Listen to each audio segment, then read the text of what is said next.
택배 왔어요, 택배. 사연 택배. 인생지사 세용지 말하더니 제가 딱 그랬습니다. 떵떵거리는 부잣집에서 태어났지만 하루아침에 무일푼으로 쫓겨나 집도 절도 없이 끼니 걱정을 하며 살아야 했고요. 그림 그리는 걸 좋아해서 화가가 되고 싶었지만 학교 대신 공장에 취직해서 돈을 벌어야 했습니다. 20살이 되기도 전에 아픈 엄마와 어린 동생을 책임져야 하는 가장이 됐으니까요. 말 그대로 죽지 못해서 사는 날들이었습니다. 벌써 40년도 더 지난 일이지만 지금도 그때 생각을 하면 숨이 턱 막히면서 가슴이 아려오네요. 제가 태어난 곳은 부산에서 멀지 않은 시골 마을입니다. 다들 농사를 지으며 고만고만하게 사는 동네였지만 저희 집은 할아버지가 만석군이라서 동네에서 알아주는 부자였어요. 저희 집 땅을 밟지 않고는 마을을 지나갈 수 없다고 할 정도였죠. 당시만 해도 저희 집 땅을 빌어 농사를 짓고 때가 되면 돈이나 곡식으로 갚는 소작농들이 꽤 있었습니다. 가을 거지가 끝날 무렵이면 동네 사람들이 우리 집 마당에 쌀가마니와 과일 같은 것을 들고 와서 아버지한테 허리 숙여 인사하던 기억이 아직도 생생하니까요. 동네에서 제일 큰 집이었던 우리 집은 뒤로는 산이 있고 앞으로는 커다란 개울이 흐르는 명당자리였습니다. 마당에 서서 정면을 바라보면 온 동네를 한눈에 담을 수 있었죠. 저는 그 집 마당이 너무 좋았습니다. 어머니 말씀에 따르면 걸음마를 시작하면서부터는 허구한 날 마당에 나가 놀았다고 해요. 마당에만 나가면 방긋방긋 웃던 애가 집 안으로 들어가려고만 하면 미친 듯이 울었다더군요. 제가 기억하는 어린 시절의 추억도 대부분 마당과 얽혀 있습니다.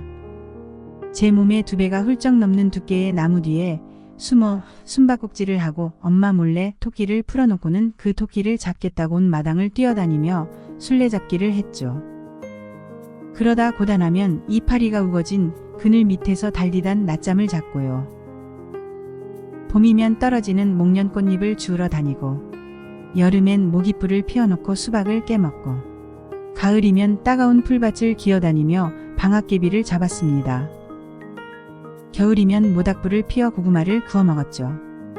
그렇게 해가 까무룩해질 때까지 하루 종일 마당에서 놀았습니다. 그런데 제가 막 중학교에 들어간 어느 날이었습니다.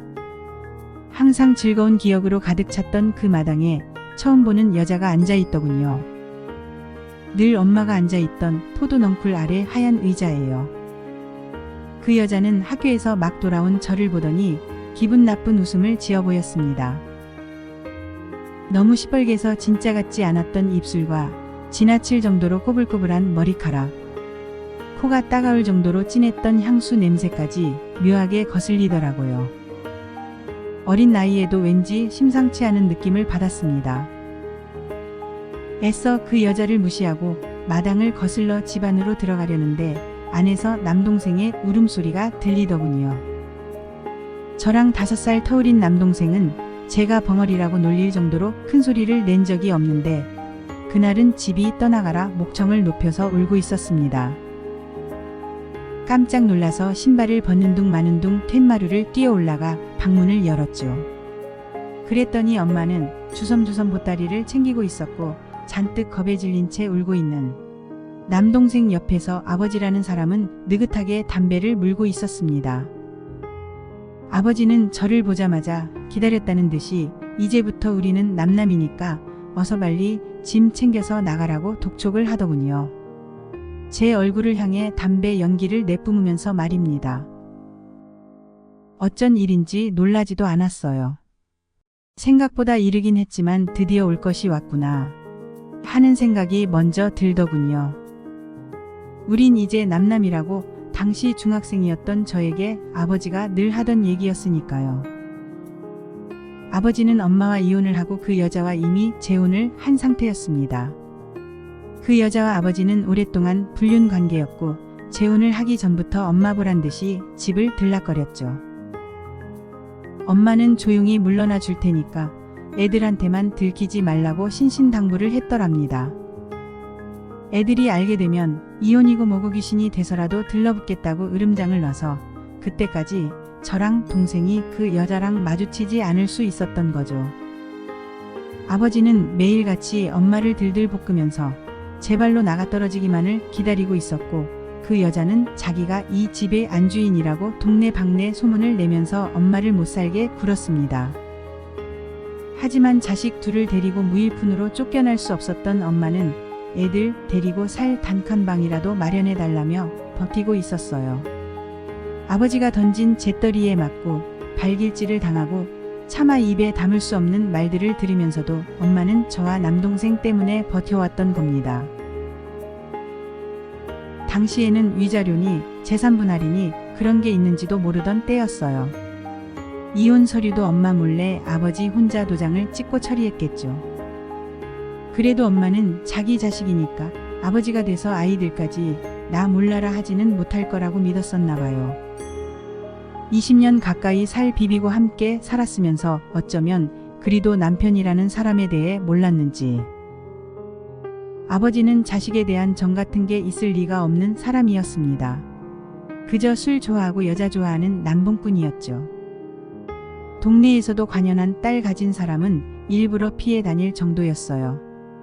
겉으론 못 들은 척했지만 동네 사람들이 수근거리는 소리를 들은 게 한두 번이 아니었거든요. 엄마는 애들과 살 단칸방이라도 마련할 돈만 주면 군소리 않고 나가겠다고 했지만 기가 막힌 타이밍에 마당에서 그 여자의 목소리가 들렸습니다. 자기가 언제까지 기다려야 하냐고 짜증을 내는 소리였죠. 그 말이 끝나기가 무섭게 아버지의 얼굴은 돌변했습니다. 너희들한테는 땡전 한 푼도 줄 수 없다며 안 나가겠다고 문고리를 잡고 버티고 있던 제 손을 사정없이 비틀고 엎드려 울고 있는 엄마의 멱살을 잡아 내동댕이 쳤습니다. 힘없이 방바닥에 나뒹굴던 엄마의 머리에서 피가 흐르더군요. 하필이면 방 문턱에 이마를 찍으면서 살이 찢긴 거였어요. 곧장 엄마한테 달려가 흐르는 피를 대충 옷소매로 닦고 울고 있는 남동생의 손을 잡아 끌었습니다. 제 짐은 챙길 겨를도 없이 그 길로 집을 나왔죠. 아버지라고 부르고 싶지도 않은 그 사람에게 구질구질하게 사정하고 싶지는 않았어요. 그렇다고 순순히 집을 나가기는 억울했고요. 빈털터리로 쫓겨나는 대신 평소 아버지가 애지중지 아끼던 도자기들을 죄다 던져버렸습니다. 장식장 위에 보란듯이 진열되어 있던 하얀 도자기들이 바닥에 부딪히면서 산산조각 나는 모습을 보니 그래도 속이 좀 후련하더군요. 아버지는 도자기를 끌어안으며 저한테 온갖 욕을 해댔습니다. 친자식을 하루아침에 길바닥에 쫓아낼 정도로 매정한 사람이 그깟 도자기 몇 개 깨졌다고 금방 울상이 되더라고요. 그 면상에 침이라도 뱉어줄 걸 그러지 못하고 나온 게 내내 후회가 될 정도였습니다. 호기롭게 집을 나오긴 했지만 당장 갈 데는 없었어요. 무작정 버스를 잡아 타고 그 집에서 최대한 멀리 떠났죠. 아는 사람 하나 없는 낯선 곳에서 한동안 여인숙 생활을 했어요. 엄마가 그동안 아버지 몰래 모아놓은 돈으로는 단칸방 하나 구하기도 만만치 않았거든요. 평생 손에 물 한 번 안 묻혔던 엄마는 닥치는 대로 남의 집 일을 했습니다. 하루는 누구네 밭일을 해주고, 하루는 누구네 상갓집에 가서 음식을 하고, 또 하루는 누구네 가게 일을 도와주는 시기였죠. 말 그대로 하루 벌어서 겨우 하루 먹고 사는 날이 계속됐어요. 다행히도 저희 사정을 딱하게 여긴 여인숙 주인 아줌마가 꾸준히 일감을 물어다 주셨습니다. 동네 아주머니들도 먹을 것을 나눠주시거나 안 입는 옷가지들을 챙겨주셨고요. 여인숙에 머무는 아저씨들은 저와 동생 먹으라며 방문 앞에 과자를 놓고 가시기도 했어요. 친아버지한테서도 받아보지 못한 사랑을 생판 남인 그분들에게서 받은 셈이죠. 겨우 9살이던 남동생은 갑자기 바뀐 환경이 낯설어서 그런지 한동안 밤마다 오줌을 쌌어요. 새벽에 갑자기 깨서 집에 가자며 울고불고하는 날도 부지기수였고요. 부잣집 아들로 부족함 없이 지내다가 하루아침에 좁고 쾌쾌한 여인숙 방 안에서 살아야 하는 신세가 됐는데 어린 마음에 얼마나 무섭고 힘들었겠어요. 저 역시도 적응하기 쉽지는 않았지만 그때 당시에는 아버지라는 사람에 대한 분노로 견뎠던 것 같아요. 매일매일 울고 싶었지만 소리 내 울지는 않았어요. 왠지 제가 울면 아버지와 그 여자한테 지는 기분이었거든요. 아버지와 그 여자에 대한 분노가 없었다면 그 모질고 힘든 시간을 견디기 어려웠을 거예요. 그 집을 나온 순간부터 그동안 당연하다고 생각했던 모든 일은 당연하지 않은 일이 되어버렸습니다. 고등학교를 졸업하고 대학에 가서 미술 공부를 하고 싶다는 장래 희망도 접어야 했죠. 고등학교 진학을 포기하겠다고 했을 때 엄마는 울면서 반대했어요. 아무리 형편이 어려워도 자식 공부는 시킬 수 있다며 저를 말렸지만 제 고집을 꺾을 수는 없었어요. 지금이야 고등학교가 무상교육이라지만 당시만 해도 입학금에 수업료까지 내야 했거든요. 삼시 세끼 먹고 사는 일만으로도 버거운데 더 이상 엄마를 힘들게 할 수는 없었어요. 저라도 빨리 돈을 벌어서 살림의 보탬이 돼야 했어요. 형편이 나아지면 그때 다시 공부를 하겠다고 엄마한테 굳은 약속을 한 후에야 취직을 할 수 있었습니다. 제가 다녔던 공장은 규모가 제법 큰 봉제 공장이었어요.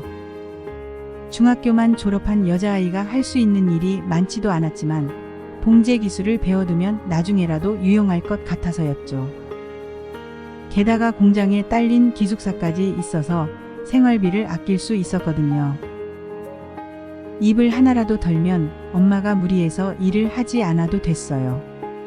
제가 받는 월급으로 엄마와 동생 생활비를 보태고 나머지는 꼬박꼬박 저축을 해서 나중에 동생이 고등학교와 대학교에 가면 등록금은 제가 책임져야겠다고 마음먹었죠. 몸은 힘들어도 내 힘으로 돈을 벌 수 있다는 사실이 뿌듯했어요. 엄마와 떨어져 사는 게 처음이라 무섭고 외롭기도 했지만 언니들과 함께 지내는 기숙사 생활이 익숙해지니까 그것도 재밌더라고요. 물론 도망치고 싶을 때도 있었어요. 한창 나이에 하루 종일 먼지 마셔가며 미식만 돌리니까 그 생활이 지긋지긋하기는 했죠. 그래도 꾹 참고 기다리면 월급이 나오고 통장에 돈이 조금씩 불어가는 모습을 볼 때면 절로 힘이 나더라고요. 어쩌다 집에 가는 날이면 엄마와 동생 선물을 잔뜩 사갖고 갔어요. 선물을 받고 좋아하는 동생의 모습을 보면 그렇게 기분이 좋을 수가 없었거든요. 엄마는 볼 때마다 얼굴이 반쪽이 됐다며 안타까워하셨지만 제 손으로 번 월급 봉투를 건네줄 때면 내 자신이 그렇게 대견할 수가 없었어요. 계속 이렇게만 살 수 있다면 우리 식구도 행복해질 수 있을 것만 같았어요. 하지만 엄마가 뇌출혈로 쓰러지면서 다시 불행이 시작됐습니다. 일을 하시다가 쓰러지신 엄마는 곧장 병원으로 옮겨져 큰 수술을 받았어요. 뇌출혈은 생존 가능성이 높은 골든 타임이 몇 시간 안 된다는데 천만다행으로 빨리 병원을 찾아서 생명에는 지장이 없었죠. 하지만 뇌출혈의 후유증으로 하반신과 오른손이 마비되고 말까지 어눌해졌습니다. 꾸준히 재활치료를 받지 않으면 남은 평생 휠체어를 탄 채 살아야 할지도 모른다고 하더군요. 엄마는 한 달 동안 병원에 입원한 채 힘겨운 재활치료를 받아야 했어요. 휠체어를 타다가 조금씩 걸을 수 있게 됐지만 예전처럼 돌아올 수는 없었습니다. 시간이 갈수록 제 속은 타들어갔어요. 수술비에 입원비에 재활치료 비용까지 천정부지로 쌓여가는 병원비를 어떻게 감당해야 할지 모르겠더라고요. 함께 일하는 공장 식구들이 십시일반으로 돈을 보태주긴 했지만 택도 없었어요. 나날이 불어나는 병원비를 내지 못해 결국 월급 통장에 가압류가 들어왔습니다. 거동이 불편한 엄마와 이제 막 중학교에 입학한 어린 동생을 놔두고 저 혼자 타지에서 생활할 수도 없었어요. 결국 정들었던 봉제 공장을 그만두고 다시 집으로 돌아와야 했습니다. 그때부터는 닥치는 대로 일을 했습니다. 아침에 동생을 학교에 보내고 나면 동네 식당에 가서 점심 장사 준비와 설거지를 하고 다시 집으로 돌아와 엄마 식사를 챙겨드리고 마사지와 운동을 시켜드렸어요. 오후가 되면 엄마와 동생 저녁을 마련해 놓은 다음에 다시 다른 식당에 가서 밤늦도록 일을 해야 했죠. 새벽에 일어나 자정이 넘을 때까지 앉아서 쉴 틈조차 없었어요. 엄마랑 동생이 먹을 끼니를 해결하면 제 입에 풀칠하는 것조차 버거워서 뭐라도 배부르게 먹어보는 게 소원이었습니다. 하루 종일 물만 마시며 쫄쫄 굶는 날이 허다했거든요. 다른 사람들은 어떻게 하루 세 끼 밥을 챙겨 먹을 수 있는지 신기하기만 했습니다. 비가 내리는 날이면 언제 물난리가 날지 몰라서 뜬 눈으로 밤을 지새고 전기세와 가스비를 내지 못해 캄캄한 방 안에서 이불을 뒤집어 쓴 채 한겨울을 나기도 했습니다. 그때는 삼시세끼 걱정 없이 먹고 햇볕 한 줌 들지 않는 컴컴한 지하세방에서 탈출해 창문이 있는 반지하 방으로 이사하는 게 제가 가질 수 있는 가장 큰 꿈이었어요. 그날을 위해 일을 악물었습니다. 주말이면 어린 동생에게 엄마를 맡겨놓고 하루 종일 일하는 아르바이트를 했고요. 하루에 잠은 서너 시간도 제대로 못 잤습니다. 못 자고 못 먹고 못 쉬니까 20대 한창 나이라고 해도 금방 몸이 축나더군요. 엄마는 하루하루 말라가는 저를 보면서 걸핏하면 눈물을 훔치셨어요. 뜻대로 움직여주지 않은 몸 때문에 이러지도 저러지도 못한 채 딸한테 집만 되는 것 같아서 속이 상하셨을 테죠. 그래도 저는 우리 가족이 이렇게 한 집에 모여 살 수 있는 것만으로도 다행이라 생각하며 버텼어요. 동생도 일찍 철이 들어서인지 중학교에 올라가면서부터는 집안일을 도맡아 해주기도 했어요. 공부도 곧잘 했고요. 하지만 제가 고생하는 게 안쓰러웠는지 착한 동생은 자기도 고등학교만 졸업하면 돈을 벌어서 가장 노릇을 하겠다고 하더군요. 저는 버럭 화를 내며 안 된다고 했죠. 저야 어쩔 수 없이 중학교만 졸업하고 돈을 벌어야 했지만 동생까지 그 길을 걷게 할 수는 없었어요. 고등학교만 졸업해서는 할 수 있는 일도 많지 않았고요. 물론 우리 중에 유일한 남자라고 자기가 가장 노릇을 하겠다는 말이 너무 고맙기는 했습니다. 하지만 너무 일찍 철이 들어버린 동생의 모습을 보고 있자니 미안한 마음이 더 컸어요. 아버지한테 쫓겨나지만 않았어도 아니 아버지가 자식에 대한 애정이 눈꼽만큼이라도 있었으면 이런 걱정을 할 필요가 없었을 테니까요. 아버지 한 사람 때문에 저희 세 식구가 이런 풍파를 겪는다고 생각하니 오랫동안 눌러뒀던 분노가 다시 솟구쳤습니다.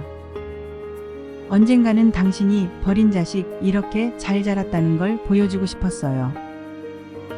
저야 이미 늦어버렸지만 동생만큼은 보란듯이 잘 살아야죠. 그래서 뼈가 으스러지는 한이 있더라도 동생 대학만큼은 제 힘으로 보내고 싶었습니다. 동생도 제 뜻을 이해하고 더욱 열심히 공부하더라고요. 고등학교 때에는 전교 1등을 놓치지 않고 전국 모의고사에서도 항상 좋은 성적을 냈어요. 웬만한 명문대는 골라서 갈 수 있을 정도였죠.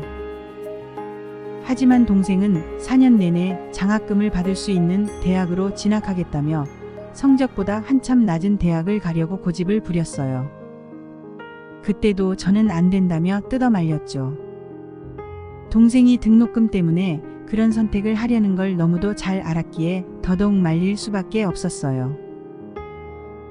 제가 일찍 알아버린 사회는 생각보다 더 매정했습니다. 대학을 나오고 안 나오고 차이도 컸지만 어느 대학을 나오느냐에 따라서 인생이 갈리는 걸 많이 봤거든요.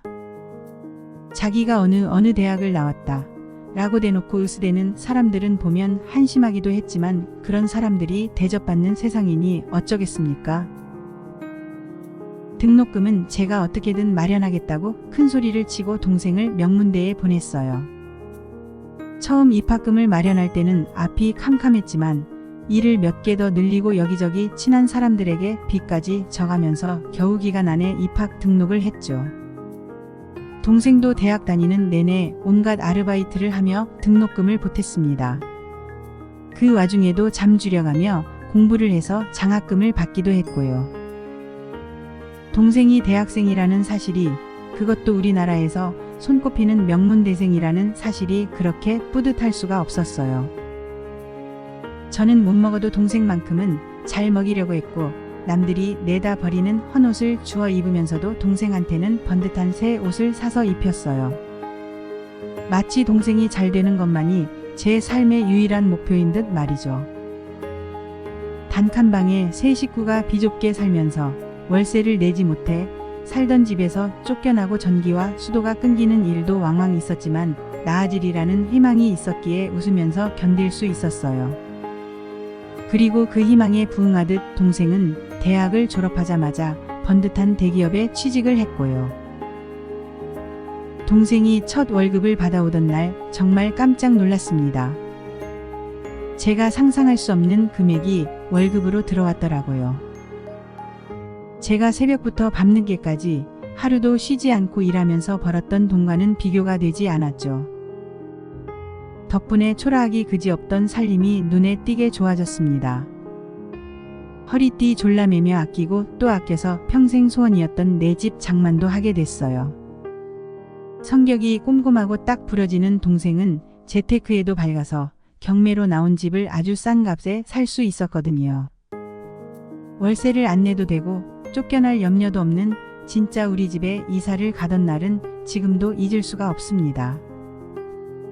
신문지 깔고 짜장면을 시켜 먹으면서 저희 세 식구는 부둥켜 안고 펑펑 울었죠. 이제는 살만하다 싶으니까 더 이상 바랄 게 없었어요. 동생 덕에 뒤늦게 검정고시도 보고 방송통신대학도 다닐 수 있었습니다. 공부를 손에 놓은 지가 하도 오래돼서 마음만큼 따라주지는 않았지만 늦게 배운 공부가 그렇게 재밌을 수가 없었어요. 교육학과에 진학해서 저처럼 가정 형편이 어려워 공부를 포기하는 사람들을 도와주고 싶었거든요. 마음 한켠에 늘 꿈으로만 간직해왔던 미술도 틈틈이 배웠습니다. 제 어릴 적 꿈이 화가였어요. 하얀 도화지에 색색의 그림들이 채워지는 과정이 그렇게 행복할 수가 없었죠. 하루 종일 미술 시간이었으면 좋겠다 하고 바랄 정도로요. 공책은 물론이고 교과서에도 빈틈만 보이면 빼곡히 그림을 그려놓았어요.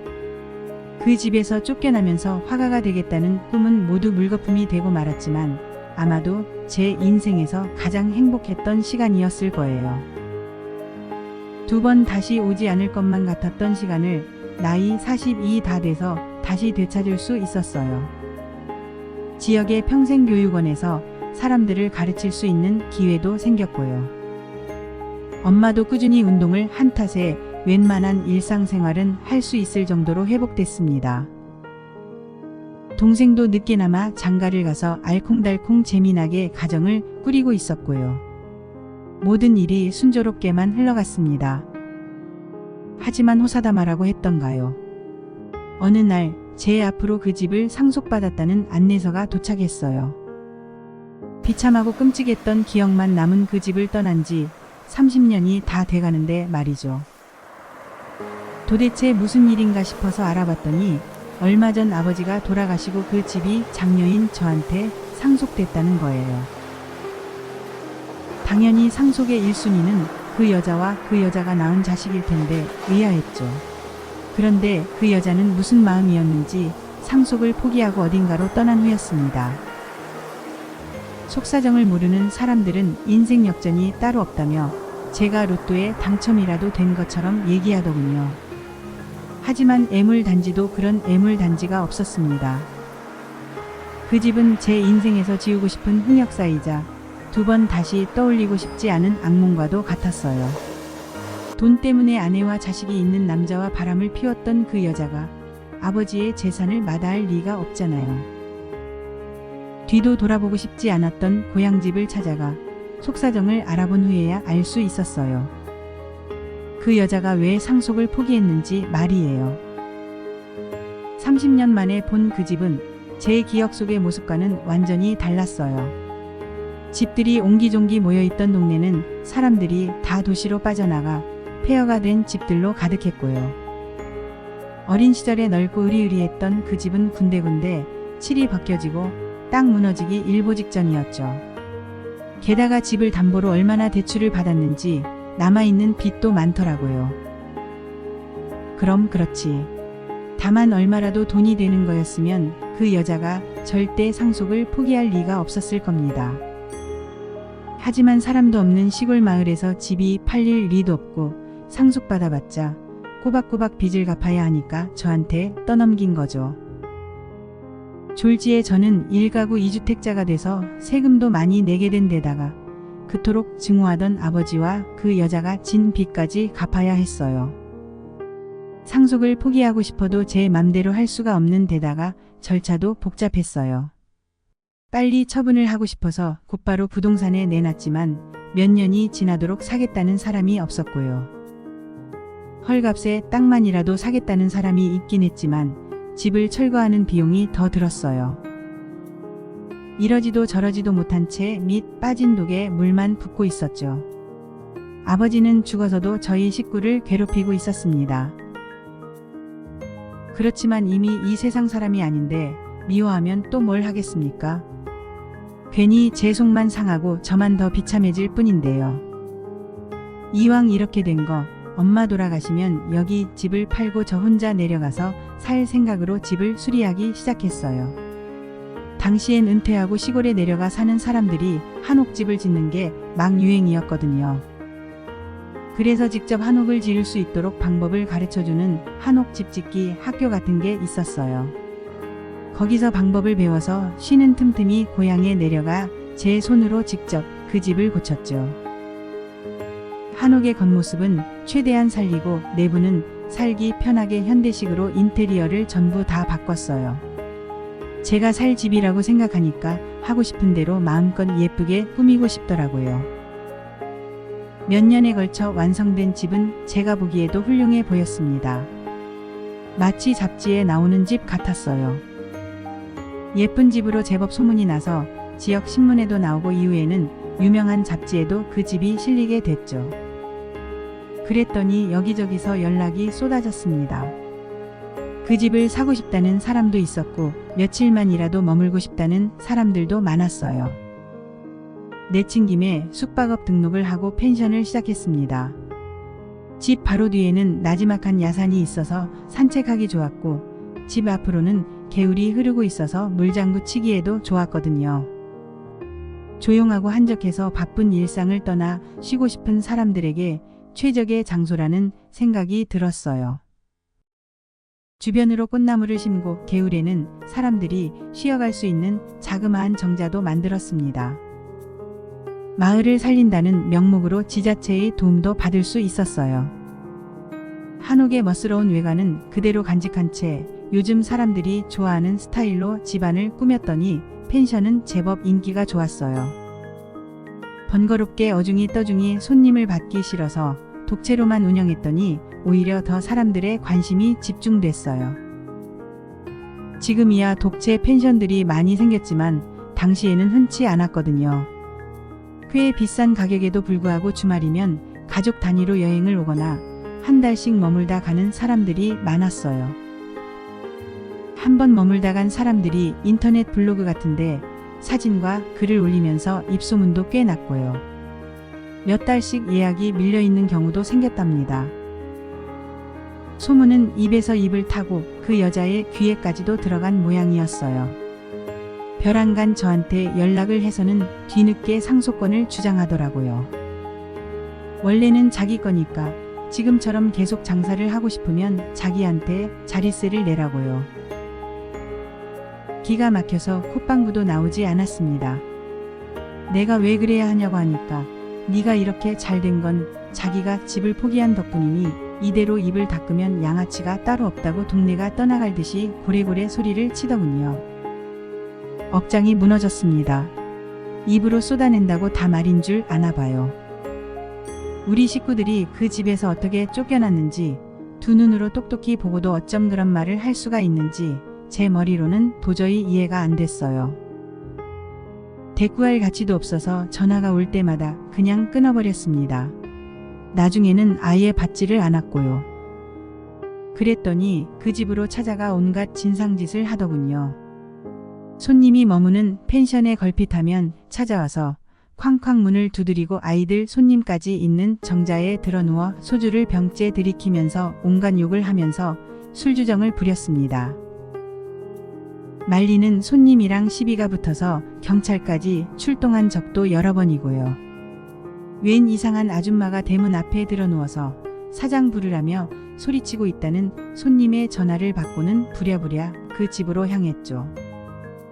그 여자는 개울가 앞에 있는 정자에 앉아서 소주를 마시고 있더군요. 꼴도 보기 싫은 그 면상을 마주치자마자 속에서 뜨거운 불이 타오르는 것 같았어요. 마음 같아서는 쌍욕이라도 하면서 머리털을 죄다 뽑아버리고 싶었지만 겨우 참았습니다. 저를 보자마자 그 여자는 얼굴색을 싹 바꾸더니 이 집을 팔아서 자기한테 반을 떼주든지 아니면 월세처럼 다달이 얼마를 주든지 선택하라고 하더군요. 들을 가치도 없는 말을 계속 듣고 있자니 정말 역겨웠습니다. 자꾸 듣다 보면 제가 감정을 못 추스르고 뭔 사달이라도 낼 것 같아서 바로 경찰에 전화를 했죠. 오며 가며 인사를 한 덕에 안면이 있는 파출소 소장님이 직접 찾아오셨습니다. 이건 영업방해라고 조용히 물러나시면 없던 일로 하겠다고 했는데 그 여자는 정자에 벌렁 드러눕더니 경찰이 선량한 사람 잡아간다고 살려달라고 대굴대굴 구르더군요. 그 모습을 보는데 속에서 천불이 납디다. 펜션에 손님들도 있는데 하도 동네가 떠나가라 지랄을 해서 어쩔 수 없이 경찰이 파출소로 연행을 했어요. 파출소에서도 그 여자는 눈 하나 깜짝하지 않고 난동을 부렸습니다. 욕을 하면서 제 머리채를 잡으려는 걸 경찰들 둘이 붙어서 겨우 말릴 정도였죠. 그랬더니 발버둥을 치면서 저 말고 엄마랑 동생을 끝까지 찾아가서 가만두지 않을 거라고 협박을 하더군요. 그러고도 남을 사람이긴 했습니다. 도무지 부끄러운 게 뭔지 모르는 사람이니까요.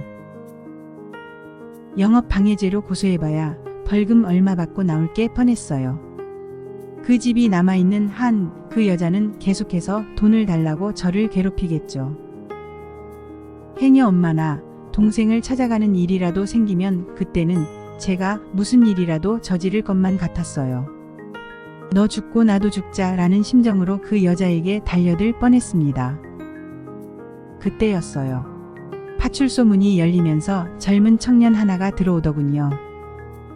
한눈에 누군지 알 수 있었어요. 그 여자의 아들이었습니다. 이목구비가 아버지를 꼭 닮았더라고요. 경찰로부터 자초지종을 들은 그 애는 놀란 눈으로 저를 쳐다봤습니다. 그리고는 조심스레 저한테 다가와 엄마 때문에 미안하다며 허리 숙여 사과를 하더군요. 생긴 건 아버지와 판박이었지만 성격은 아버지도 그 여자도 전혀 닮지 않았습니다. 다른 건 몰라도 자식 복만큼은 있었나 보더라고요. 사실 그 애한테는 아무런 악감정도 없었어요. 태어난 사실조차 모르고 있었던 데다 그 애나 저나 부모 잘못 만나서 참 고생이다 싶었죠. 동병상련까지 느낄 정도였으니까요. 그래도 그 여자의 성정을 생각하면 그냥 넘어갈 순 없었습니다. 아들의 만류에도 불구하고 여기까지 쳐들어와 난동을 부릴 정도로 뻔뻔한 여자니까요. 아들이 왔다고 의기양양한 그 여자를 따로 불러 잠시 얘기를 나누자고 했어요. 이 일을 어떻게 해결할지 논의해보자고요. 그리고는 집을 팔아서 돈을 내놓으라는 그 여자에게 이렇게 말했죠. 나도 더러운 불륜녀 때문에 일찍이 아버지한테 쫓겨나고 온갖 세상 풍파에 찌들어 살다 보니까 눈에 뵈는 게 없다고요.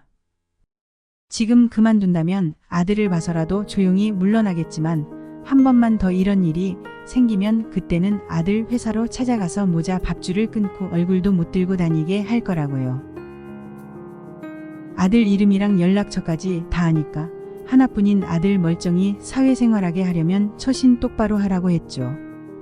그 여자는 부들부들 떨면서 이번에도 제 머리채를 잡으려고 하더군요. 일부러 잡혀줬습니다. 자식 보는 앞에서 창피 좀 당해보라고요. 제가 비명을 지르자 경찰과 그 여자 아들이 달려왔어요. 이런 일이 한두 번이 아니었는지 그 애는 별로 당황한 기색이 없었어요. 저랑 경찰한테 죄송하다면서 연신 허리를 숙이더니 자기 어머니를 향해 호통을 치더군요. 엄마 때문에 창피해서 살 수가 없으니까 제발 그만 좀 하라고요. 한 번만 더 이런 일이 생기면 그때는 모자지간에 인연 끊는다면서 이게 마지막 경고니까 알아서 하라니까 그 여자가 순식간에 잠잠해졌습니다. 그 여자도 아들은 무서웠는지 눈물을 흘리면서 아들의 바짓가랑이를 붙잡더군요. 자기가 잘못했다며 세상에 너랑 나 둘밖에 없는데 제발 엄마를 버리지 말라고요. 저런 엄마를 둔 그 애가 불쌍하기까지 했습니다. 물론 그 뒤로도 그 여자는 펜션으로 찾아와 난동을 부린 적이 있었어요. 그때는 바로 경찰에 신고를 하고 영업방해죄로 고소도 했고요. 초범이라서 벌금 얼마 내면 그만이겠지 했는데 그게 아니었어요. 알고 보니 여기저기서 진상짓을 해서 사람들과 마찰이 많았다고 하더라고요. 영업방해죄로 고소를 당한 것만 해도 여러 번이었고 사기죄에 심지어 폭행죄까지 있더군요.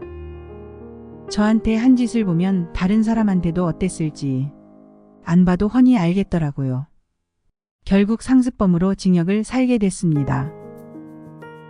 그 전까지는 아들이 깽갑도 물어주고 손해배상도 해주면서 어찌어찌 넘겼나 본데 이번에는 아들도 독하게 마음먹은 모양이었어요. 저한테는 얼굴을 들 수 없을 정도로 미안하다며 장문의 문자가 왔더라고요. 반쪽이라도 피가 섞여서 그런 건지 아니면 부모 때문에 나락으로 빠진 자식의 심정을 알 것 같아서 그런 건지 측은한 마음이 들었어요. 맘고생하는 아들을 위해서라도 그 여자가 제발 정신 차리기를 간절히 빌었습니다. 제 기도가 통한 건지는 모르겠지만 그 이후로 그 여자를 볼 일은 없었어요. 혹시 몰라서 그 애의 전화번호를 지우지는 않았지만 무소식이 희소식이라 생각하며 잘 살기를 바라고 있어요. 그 여자는 천벌을 받아 마땅하지만 솔직히 그 아들은 무슨 죄가 있겠어요. 모든 일이 해결된 지금 저는 그 집에서 살고 있습니다. 언제 그 여자가 다시 찾아올지 몰라서 펜션은 일찌감치 접었어요. 얼마 후에 어머니까지 돌아가시게 되면서 저는 하던 일을 정리하고 살던 집을 팔아서 이곳으로 왔죠. 지금은 마당이 넓은 그 집을 동네 사랑방으로 꾸며서 마을 어르신들에게 한글과 그림을 가르치고 있어요. 수강생도 제법 되고요. 지자체의 평생 교육시설로 지정돼서 옆 동네까지 셔틀버스가 다니거든요. 저보다 나이 많은 어르신들이 선생님 하면서 열심히 읽고 쓰고 배우는 모습을 보면 하루하루 살아갈 힘이 납니다. 수업이 없을 때면 마당에 앉아 소소한 일상을 글로 쓰고 개울가에 있는 정자에 가서 그림도 그리고 있고요. 비록 남편도 없고 자식도 없는 혈혈단신이지만 제 평생 지금처럼 행복했던 날들이 없는 것 같아요. 아침에 눈 뜨면 혹시 꿈이 아닌가 싶을 정도로 말이죠. 어린 시절의 그 집은 아버지로부터 쫓겨났던 끔찍한 곳이었지만 지금은 제가 살아갈 힘을 주는 소중한 장소가 되었어요. 이제야 그 집이 진짜 우리 집이 된 것 같은 기분입니다. 등 긁어줄 남편도 없고 효도해줄 자식도 없지만 저는 지금의 제 삶에 만족해요. 동생도 자식 낳아서 잘 살고 있고요. 엄마도 저희가 잘 성장한 모습을 보고 돌아가셨으니 하늘나라에서 흐뭇하게 지켜보고 계실 거라고 믿어요. 제 얘기를 듣고 있을 여러분 중에서도 지금 당장 힘들고 어려운 상황에 놓인 분들 많으실 텐데요. 짙은 어둠이 지나가면 그 길 끝에는 찬란한 빛이 있을 거라고 믿으면서 힘내시기를 바랍니다. 그때까지 꼭 건강하시고요.